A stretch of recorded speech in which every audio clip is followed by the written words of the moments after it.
The phone rang. The person on the line was demanding money, and lots of it. He knew where Gemma McCluskie was, but he wasn't giving up this information for free. Gemma had been missing for 5 days at this point, but who were these people? Why did they kidnap Gemma, and what did they want? McCluskie family forwarded this information to the police, and within no time, the call was traced to Greenhithe, Kent. The McCluskie family could finally breathe. The police would help them bring Gemma back home, right? Well, Gemma would finally come back home, but not alive.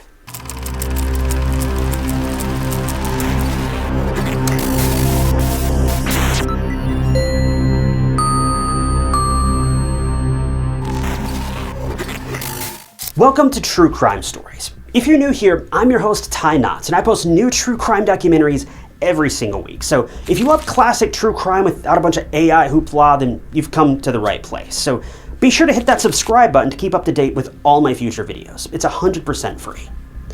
Gemma McCluskie was born on February 5th, 1983 in London, and she had 2 brothers, Tony and Danny. Growing up, Gemma was defined as a caring and very selfless person. She was a fun kid, but her main priority was always her family. Unfortunately, when Gemma was in her 20s, her mom Pauline was diagnosed with a brain tumor, and she had to go through extensive surgery to get rid of said tumor. But it left her extremely weak and with a host of other health complications, and she couldn't take care of herself anymore. This is when Gemma stepped up and took care of her mom, being there for her when she needed her most and taking her to regular doctor's appointments. At the time of the case, Gemma was living with her mom and her 35-year-old brother, Tony, in an apartment in Shoreditch, London. But Gemma was also an actress. She'd starred in a few episodes of the children's comedy series No Sweat, but her most notable role was as Carrie Skinner in the BBC soap opera EastEnders, in which she was a regular face starring in over 30 episodes. Now, Gemma was a petite but fiery young woman. Her personality was honestly refreshing, and everyone loved her. This made it all the more strange when on a breezy spring day in 2012, Gemma vanished. March 1st of 2012 was the last day when anyone saw Gemma. She'd attended a hospital opening and met up with some friends on March 1st. A few days later, her friends reached out to each other, worried about not having heard from Gemma for a few days. To make matters worse, she hadn't shown up for work either. Now, Gemma's acting career was short-lived, so after EastEnders, Gemma worked at multiple bars and pubs near her home while also taking care of her mom. So it was really bizarre for people to not hear anything from Gemma. It wasn't like she was some kind of superstar who had 1,000 meetings and films to get to. She was just your average young woman, but with an interesting past as an actress. Gemma's brothers also couldn't get a hold of her either. They went to her workplace, asked her friends, and even tried calling and texting her countless times, but there was no response from Gemma. Everyone was worried sick. Gemma wouldn't just up and leave everything. She was happy in her life, and nothing indicated she was planning on leaving everything and running away. So 2 days later, after not a word or a whisper from Gemma, her brothers Danny and Tony and another friend of Gemma's went to the police station and reported her missing. Now, if you remember, Tony lived with Gemma and her mom. So if there was any credible information on where Gemma could be, Tony could have known. So the investigators tried to get as much information from both of her brothers, especially Tony. But Tony couldn't remember a lot of details about Gemma and what she did when she was at home. Why? Well, because Tony was often battling addiction, so most of the time, he was out of his mind. Tony was 35 at the time, and he worked as a window cleaner, but whatever money he earned went to nurse his addiction, and he was a heavy user. His addiction had grown to the point where his relationship with his siblings was quite strained. Even at the police station, Danny, the older brother, was very frustrated at Tony's inability to recount what had even happened back at home before Gemma went missing. Tony did tell something to the investigators, though, and it occurred sometime before Emma went missing. See, a few days ago, Tony was yet again under the influence, and he was so out of it that he turned on the bathtub faucet but forgot to turn it off. When Gemma came home, the whole bathroom was flooded. Water was everywhere, overflowing from the bathtub, and Tony was in the house, completely unaware of the fact. Gemma understandably got very angry with Tony, and the two had a brief argument, and she told Tony how disappointed she was in him. This incident was further corroborated by Gemma's friend, Erica, who'd seen Gemma on the 1st of March just a few hours before she went missing. Gemma confided in Erica with how frustrated she was with Tony and his reckless habits. During this catch-up with Erica, Gemma received a phone call, and it was from none other than Tony. And naturally, Gemma was still frosty with him. Erica tried to calm Gemma down, persuading her to give her brother another chance. But Gemma apparently had had enough of Tony's games, and she told Erica that enough was enough, and she was going to ask Tony to leave as soon as she got home. But no sooner than she said this, Gemma was gone. The police, as well as Gemma's friends and family, started the search for her. Erica, being the amazing friend she was, contacted the local newspaper to get the word for Gemma's disappearance out as much as possible. If anyone had seen Gemma, then they were urged to come forward.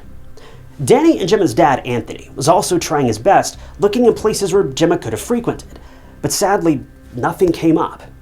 On the other hand, Tony was at home with his bedridden mom. In Tony's mind, if Gemma came home, then he'd be there to know. But Gemma didn't show up. Tony was having a very hard time coping with all of this. He barely ate, didn't get a wink of sleep at night, and was just not in good shape.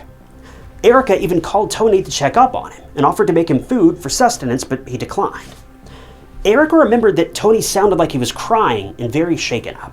He obviously felt bad for how he'd left things with Gemma before her disappearance, but now there was very little he could do but wait and hope for her return.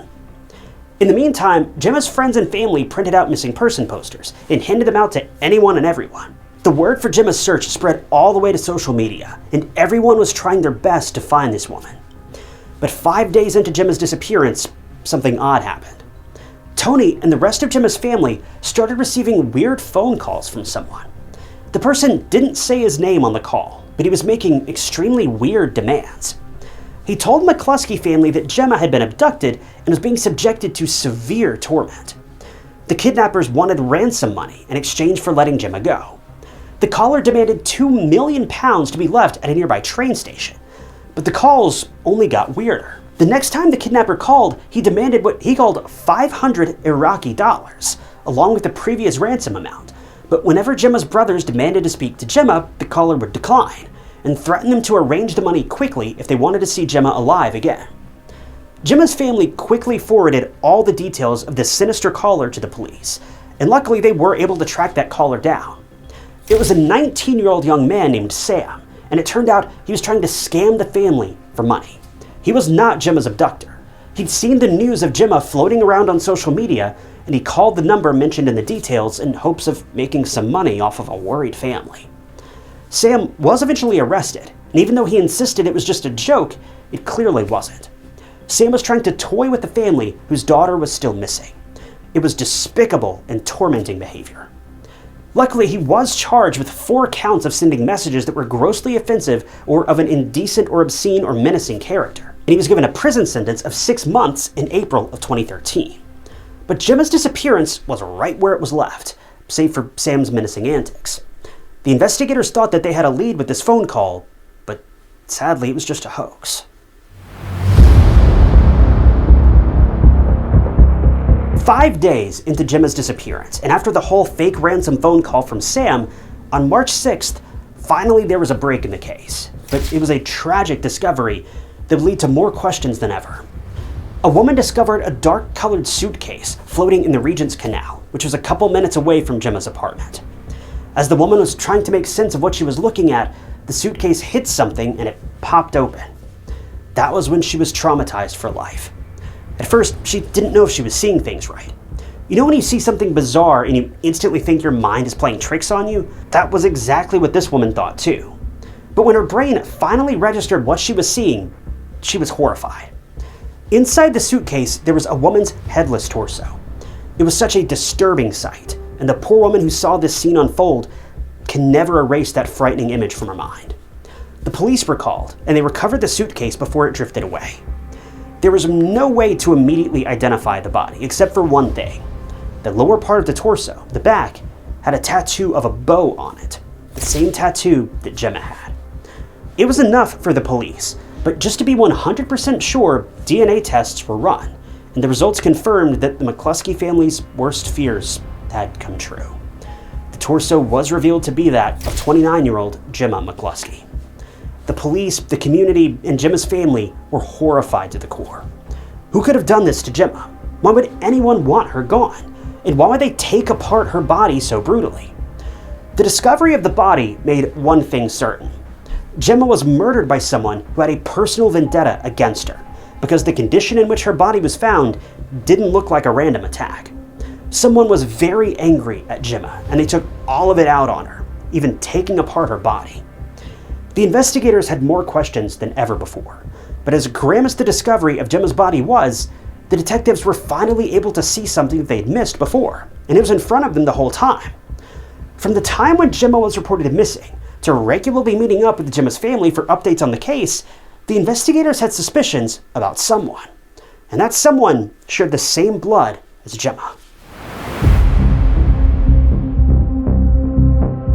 Not only did the prime suspect in Gemma's case share the same DNA as her, but that person also lived under the same roof.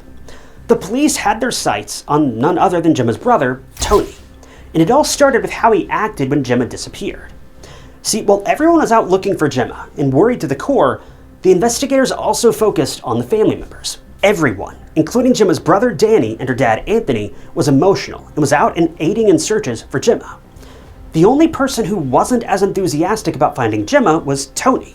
He was very calm and expressionless, and he mostly stayed at home.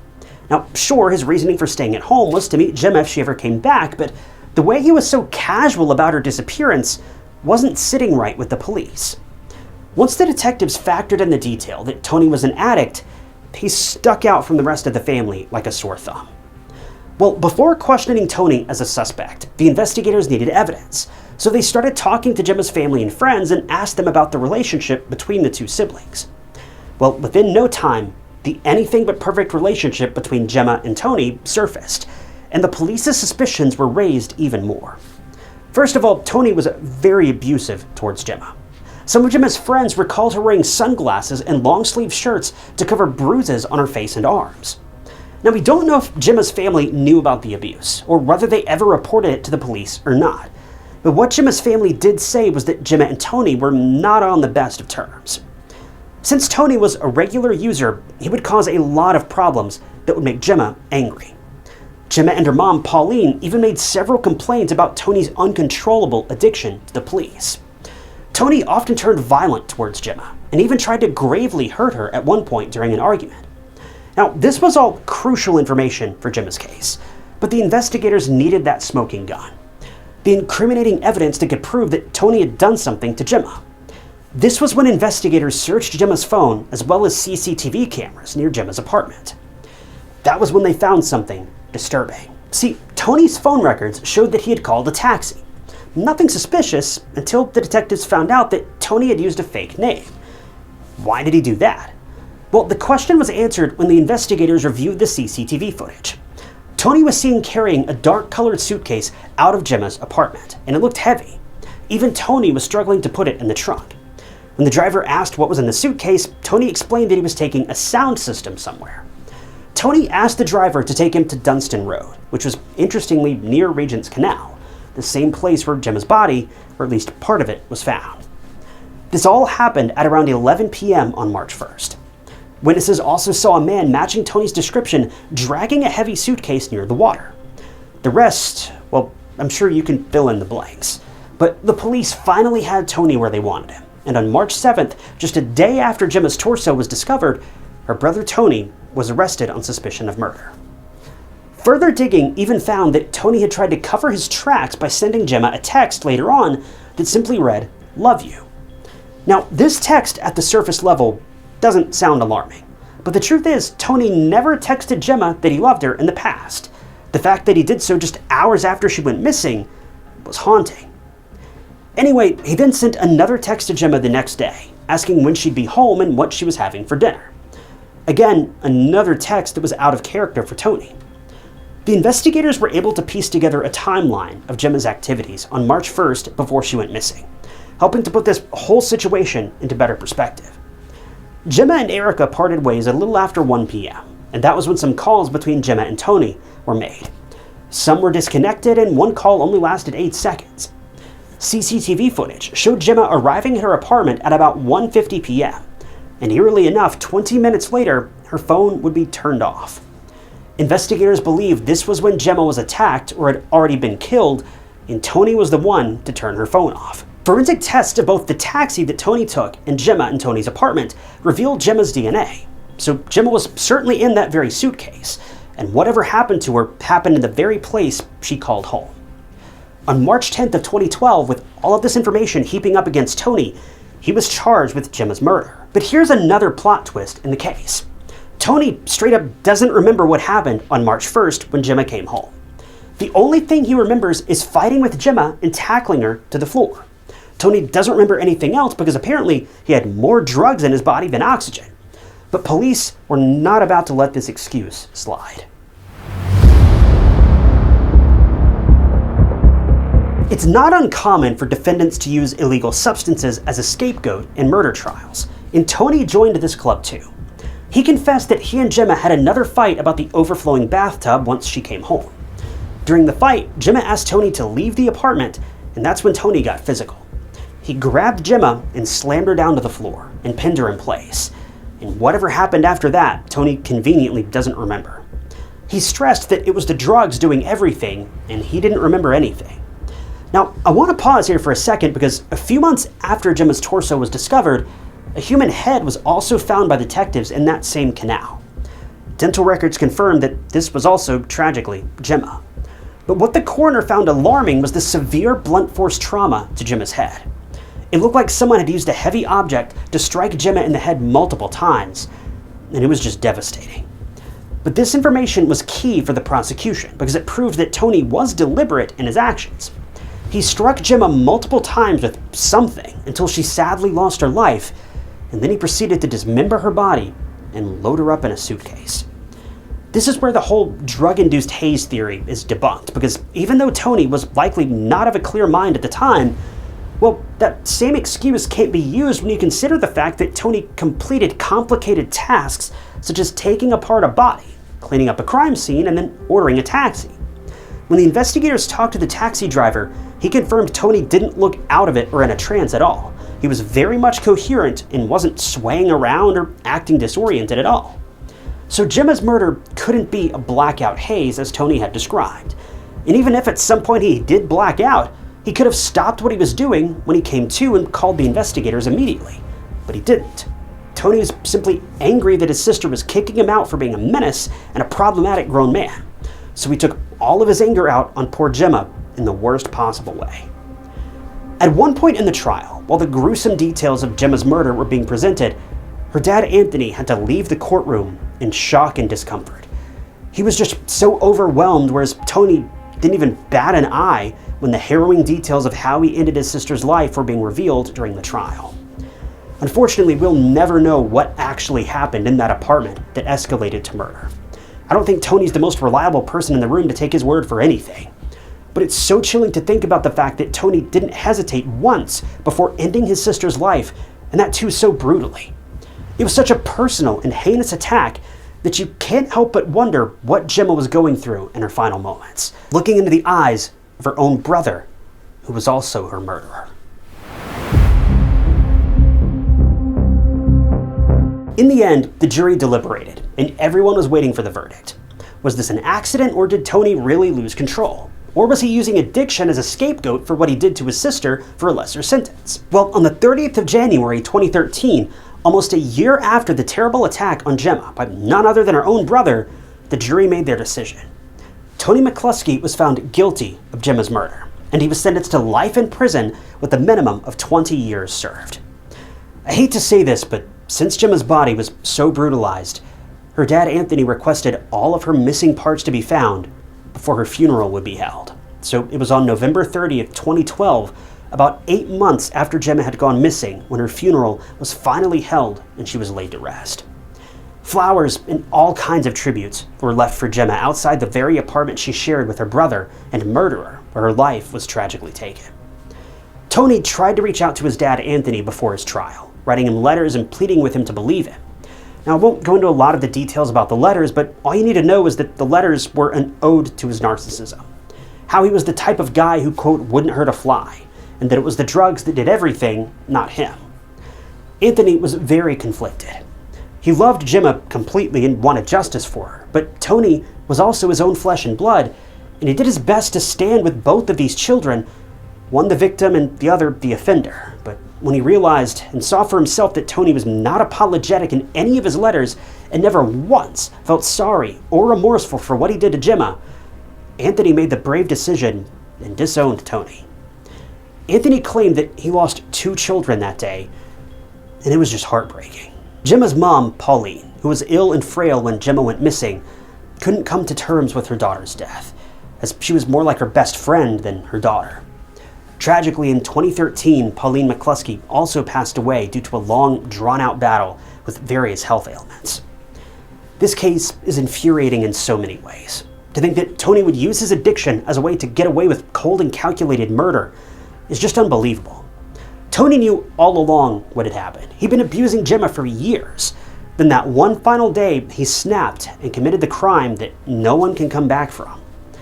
Kind, caring, and selfless Gemma lost her life, all because she didn't want to deal with her brother's antics anymore. She and her mother just wanted peace. They wanted a place to call home that wasn't full of anxiety and resentment. They just wanted peace, and she paid the unfortunate price with her life.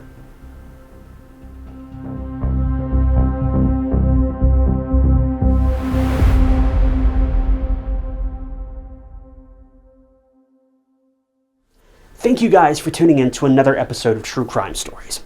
I wanted to give a special thank you to a couple channel members, including Friendly Ghost and Melly. If you also want to become a member of the channel, you'll gain access to new videos sometimes days or weeks before they're uploaded to the public. And it's a great way to support the channel and help out. And I really appreciate all of you that have decided to do that. If you want to join, you can click that big join button below the video or find the link down in the description.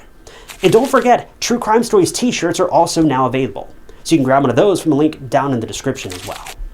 But as always, if you enjoyed this video, check out this other interesting case I covered. And don't forget to subscribe. It's completely free and just keeps you up to date with all my future videos. But my name is Ty Knotts, and I'll catch you guys in the next one.